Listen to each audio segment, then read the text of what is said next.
Gaji masuk, tapi kenapa rasanya tetap kosong? Bukan karena gajinya kecil, tapi karena uangnya tidak pernah diajarkan untuk bertahan. Pernahkah kamu merasakan momen ketika notifikasi gaji masuk, terasa seperti kabar bahagia yang sangat singkat usianya? Baru 2 hari berlalu, saldo sudah menipis, lalu habis tanpa sisa, seolah uang itu hanya mampir sebentar di rekening sebelum berpindah ke tangan lain. Tagihan datang lebih cepat daripada rasa lega, dan setiap bulan siklus yang sama terus berulang tanpa ampun. Inilah realitas pahit yang jarang dibicarakan. Gaji datang bukan untuk tinggal, tapi hanya lewat sebentar lalu pergi. Yang lebih menyakitkan, kondisi ini bukan hanya dialami oleh mereka yang tidak bekerja. Data dan realitas sosial menunjukkan bahwa banyak pekerja tetap, dengan jam kerja penuh dan rutinitas melelahkan, justru hidup dalam kecemasan finansial kronis. Istilah paycheck to paycheck bukan lagi fenomena negara maju, tapi sudah menjadi napas harian kelas pekerja di Indonesia. Setiap akhir bulan hidup ditentukan oleh hitungan hari, bukan rencana jangka panjang. Jika kamu merasa lelah, itu wajar. Bekerja dari pagi hingga malam, berangkat saat matahari belum naik, pulang saat badan sudah habis tenaga, tapi tabungan tidak bergerak, bahkan kadang mundur. Perasaan gagal sering datang diam-diam, seolah semua usaha tidak pernah cukup. Bukan karena kamu malas, bukan karena kamu bodoh, tapi karena sistem uangmu tidak pernah diajarkan untuk bertahan. Sejak sekolah, kita diajari cara menjadi murid patuh, lalu menjadi karyawan yang baik. Datang tepat waktu, ikut aturan, bekerja keras, dan berharap semuanya akan beres dengan sendirinya. Tapi, satu pelajaran penting hilang. Tidak ada yang mengajarkan cara menjaga uang hasil keringat agar tidak bocor perlahan. Kita diajari cara menghasilkan uang, tapi tidak pernah diajari cara mempertahankannya. Banyak orang masih percaya bahwa solusi ada pada kenaikan gaji atau naiknya UMR setiap tahun. Masalahnya, harga bahan pokok, biaya sewa, dan properti berlari jauh lebih cepat. Strategi menunggu gaji naik seperti mengejar bayangan selalu terlihat dekat tapi tidak pernah benar-benar terkejar. Tanpa sistem, kenaikan pendapatan hanya akan mengubah angka, bukan nasib. Disinilah letak kesalahpahaman besar tentang kekayaan. Kaya bukan soal seberapa besar uang yang masuk ke rekening, tapi seberapa kuat sistem pertahanan agar uang itu tidak keluar sembarangan. Orang dengan gaji kecil tapi sistem rapi bisa melangkah maju, sementara gaji besar tanpa kontrol hanya menciptakan ilusi kemapanan yang rapuh.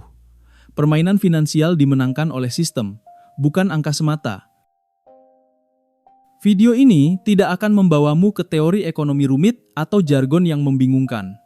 Yang akan kamu pelajari adalah strategi jalanan, sederhana, dan bisa langsung dipraktikkan bahkan sebelum video ini selesai.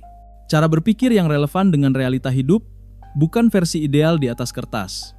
Semua disusun agar bisa dieksekusi, bukan hanya dipahami. Dan penting untuk diingat, masa depan finansialmu tidak ditentukan oleh tempat lahir, jurusan kuliah, atau tebalnya ijazah. Nasib uangmu ditentukan oleh keputusan sadar yang kamu ambil hari ini. Saat kamu memilih untuk merombak cara berpikir, saat itulah arah hidup mulai berubah. Bukan besok, bukan nanti, tapi sekarang. Masalah finansial jarang berakar pada kurangnya gaji semata. Seringkali sumbernya tersembunyi dalam pola pikir dan kebiasaan yang dianggap normal. Salah satu jebakan paling halus adalah hukum tak tertulis bahwa setiap kenaikan pendapatan akan selalu diikuti kenaikan pengeluaran. Saat gaji naik, standar hidup ikut naik. Lalu rasa cukup kembali menjauh. Inilah mengapa banyak orang tidak pernah merasa aman secara finansial meski pendapatannya bertambah.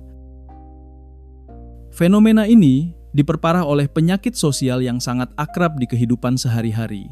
Keinginan untuk terlihat baik di mata orang lain.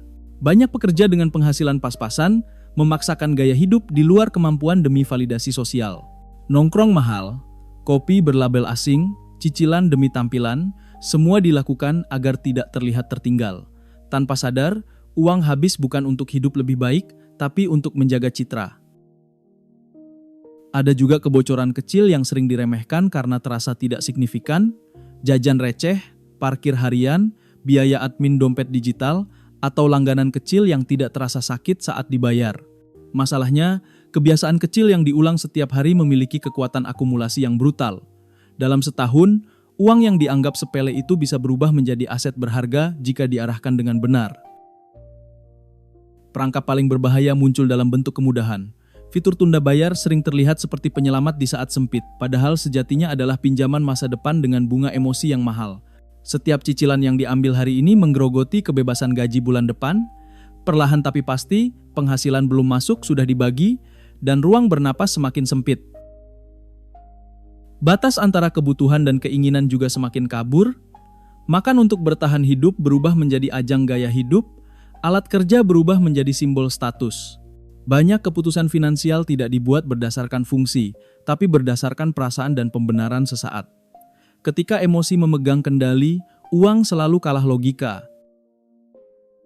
Budaya sungkan yang mengakar kuat juga sering menjadi parasit tak terlihat. Tidak enak menolak ajakan mahal, tidak tega menolak pinjaman yang tidak jelas ujungnya, akhirnya diri sendiri yang menanggung konsekuensi. Niat baik tanpa batas justru berubah menjadi beban finansial yang menggerus masa depan secara perlahan. Jika ditarik ke akar terdalam, musuh terbesar bukanlah harga barang atau sistem ekonomi. Musuhnya adalah ego yang ingin diakui dan ketidakmampuan menunda kepuasan. Selama kesenangan sesaat selalu didahulukan, kebebasan jangka panjang akan terus dikorbankan. Kekayaan menuntut kesabaran, bukan sensasi instan. Realitanya sederhana dan sering menyakitkan. Saat mengajukan kredit rumah atau pinjaman produktif, tidak ada satupun pihak yang peduli pada sepatu, ponsel, atau gaya hidup kita. Yang dinilai hanyalah angka, konsistensi, dan kemampuan mengelola kewajiban. Dunia keuangan tidak mengenal gengsi, hanya mengenal disiplin dan rekam jejak. Sebelum berbicara soal menabung atau investasi, ada satu langkah yang tidak bisa dilewati, menghentikan pendarahan. Banyak orang ingin membangun masa depan finansial tanpa pernah benar-benar melihat kemana uang mereka mengalir. Padahal, seperti dokter yang harus mendiagnosis sebelum mengobati, keuangan juga menuntut kejujuran brutal. Tanpa diagnosis, semua rencana hanya akan menjadi ilusi yang rapuh. Langkah pertama adalah membedah mutasi rekening 3 bulan terakhir, bukan untuk menyalahkan diri sendiri, tapi untuk melihat pola yang selama ini tersembunyi. Di sana biasanya muncul kejutan, transaksi kecil yang sering diabaikan, pengeluaran impulsif yang terasa wajar, dan biaya rutin yang tidak pernah dipertanyakan. Di titik ini, angka mulai bicara jujur tanpa emosi. Mencatat pengeluaran sering dianggap merepotkan, padahal fungsinya bukan administrasi, melainkan kesadaran. Catatan adalah cermin, dan banyak orang takut bercermin karena tidak siap melihat kenyataan. Saat setiap rupiah dicatat, kebiasaan boros yang sebelumnya terasa normal mulai terlihat jelas. Bukan untuk menyiksa diri, tapi untuk mengembalikan kendali yang selama ini hilang. Setelah pola terlihat, langkah berikutnya adalah menghentikan arus impuls. Salah satu cara paling efektif adalah puasa belanja selama 7 hari. Ini bukan soal hemat semata, tapi mereset sensitivitas otak terhadap dopamin instan. Ketika tidak terus-menerus disodori diskon dan notifikasi, keinginan membeli perlahan melemah, dan ruang berpikir rasional kembali muncul. Banyak kebocoran datang dari langganan yang tidak disadari. Aplikasi hiburan, layanan premium, atau fitur tambahan yang jarang digunakan tapi tetap memotong saldo setiap bulan.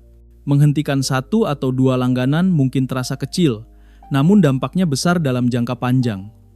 Uang yang sebelumnya menguap otomatis kini bisa diarahkan ke tujuan yang lebih bermakna. Untuk pengeluaran konsumtif yang sulit ditahan, gunakan aturan tunggu 24 jam. Beri jarak antara keinginan dan keputusan. Dalam banyak kasus, hasrat membeli akan mereda dengan sendirinya. Jika setelah sehari masih terasa penting dan relevan, barulah dipertimbangkan. Cara ini melatih otot pengendalian diri yang sangat krusial dalam permainan finansial jangka panjang. Utang berbunga tinggi juga perlu ditangani secara strategis, bukan emosional.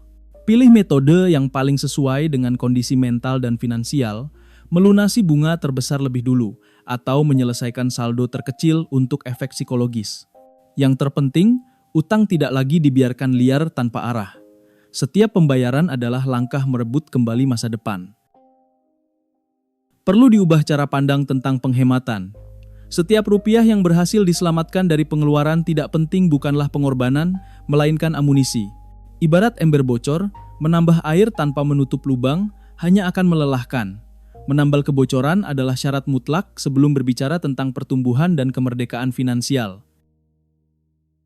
Banyak rumus keuangan terdengar indah di buku, namun terasa mustahil saat diterapkan di dunia nyata.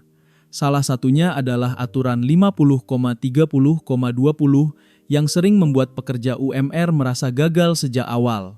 Faktanya, porsi kebutuhan pokok seperti makan, transport, dan tempat tinggal bisa menyentuh 70% penghasilan. Maka yang dibutuhkan bukan meniru mentah-mentah, tapi memodifikasi agar sesuai dengan realita hidup. Dalam versi yang lebih realistis, kebutuhan hidup boleh mengambil porsi terbesar, namun tetap harus dikendalikan dengan sadar. Bukan untuk menyiksa diri, tapi agar tidak semua penghasilan habis tanpa arah. Disinilah pentingnya menerima kenyataan terlebih dahulu bahwa kondisi hari ini memang terbatas, namun masih bisa dikelola dengan cerdas. Sistem yang jujur selalu lebih kuat daripada target yang mengawang. Prinsip paling krusial dalam tahap ini adalah membayar diri sendiri lebih dulu. Begitu gaji masuk, sebagian langsung dipisahkan untuk tabungan atau investasi, sekecil apapun nominalnya, jangan menunggu sisa di akhir bulan, karena sisa hampir tidak pernah ada. Dengan cara ini, masa depan tidak lagi bergantung pada niat baik, tapi dipaksa oleh sistem. Pos biaya hidup harus diperlakukan seperti proyek efisiensi. Masak sendiri, membawa bekal, atau memilih tempat tinggal yang memangkas ongkos transport bukan soal pelit, tapi soal strategi. Setiap keputusan kecil yang menurunkan biaya rutin akan memberikan ruang bernapas jangka panjang. Kebebasan finansial sering dibangun dari pilihan sederhana yang diulang konsisten.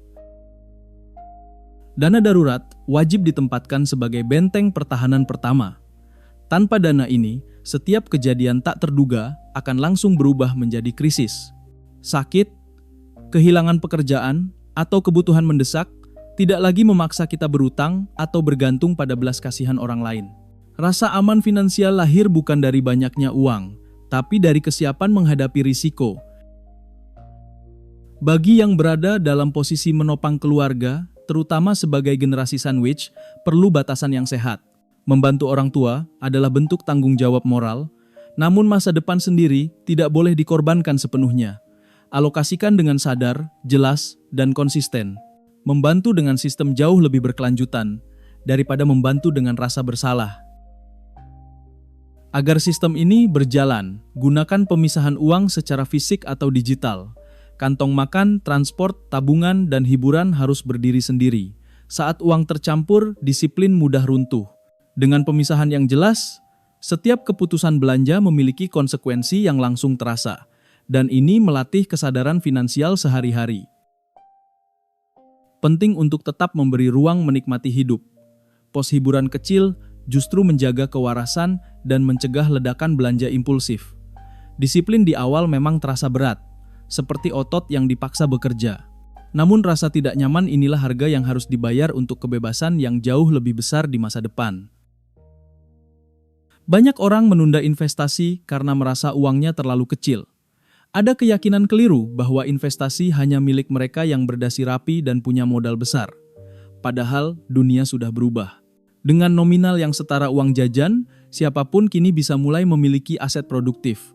Masalah utama bukan besarnya modal, tapi keberanian memulai lebih awal. Kekuatan terbesar bagi pemilik modal kecil adalah waktu. Disinilah konsep bunga berbunga bekerja secara diam-diam namun dahsyat. Uang yang terus diinvestasikan dan dibiarkan tumbuh akan menghasilkan pertumbuhan eksponensial, bukan linear. Bagi pekerja UMR, waktu adalah sekutu terbaik yang sering diremehkan. Semakin cepat memulai, semakin ringan usaha yang dibutuhkan. Untuk pemula, prioritas utama bukan mengejar untung besar, tapi menjaga uang agar tidak tergerus. Instrumen berisiko rendah menjadi pijakan awal yang rasional. Tempatkan dana darurat di instrumen yang liquid dan relatif stabil agar nilainya bekerja lebih baik daripada sekadar diam di rekening. Di tahap ini, rasa aman lebih penting daripada sensasi. Emas juga memiliki peran penting sebagai pelindung nilai. Saat harga kebutuhan pokok terus naik, emas membantu menjaga daya beli dari waktu ke waktu. Namun pembelian harus dilakukan dengan cerdas, memahami selisih harga beli dan jual, serta menghindari euforia sesaat. Emas bukan alat cepat kaya, tapi tameng terhadap inflasi yang senyap. Di sisi lain, kondisi finansial yang tertekan sering membuat orang rentan terhadap janji manis. Tawaran keuntungan cepat dengan risiko rendah hampir selalu berujung pada kekecewaan. Penting untuk menyadari bahwa jika sesuatu terdengar terlalu indah untuk menjadi kenyataan, biasanya memang tidak nyata. Melindungi diri dari penipuan adalah bagian dari strategi investasi. Bagi karyawan sibuk, konsistensi lebih penting daripada kecerdasan membaca pasar, menabung, dan berinvestasi secara rutin tanpa mempedulikan naik turunnya harga, membantu menghilangkan tekanan emosional. Pendekatan ini menyingkirkan rasa takut dan serakah yang sering merusak keputusan. Yang dibutuhkan hanyalah disiplin dan kesabaran. Seiring waktu, cara pandang terhadap uang juga perlu ditingkatkan. Mulailah melihat diri sebagai pemilik, bukan sekadar pembeli. Dengan memiliki bagian dari perusahaan yang produknya digunakan sehari-hari, seseorang perlahan berpindah dari sisi konsumsi ke sisi kepemilikan. Perubahan sudut pandang ini sangat menentukan arah kekayaan jangka panjang. Bayangkan jika pengeluaran kecil yang selama ini habis tanpa jejak dialihkan ke investasi selama 2 dekade. Nilainya bisa berubah drastis, cukup untuk tujuan besar yang dulu terasa mustahil. Inilah bukti bahwa kekayaan tidak selalu lahir dari lonjakan besar, tapi dari keputusan kecil yang konsisten dan dihormati oleh waktu. Pengelolaan uang yang rapi adalah fondasi, namun fondasi saja tidak cukup untuk membangun gedung yang tinggi. Berhemat memiliki batas bawah yang keras, sementara pendapatan tidak memiliki batas atas yang jelas. Jika ingin melompat lebih jauh, satu-satunya jalan adalah menambah keran pemasukan. Di titik inilah, banyak orang harus berani mengubah cara pandang dari bertahan menjadi berkembang.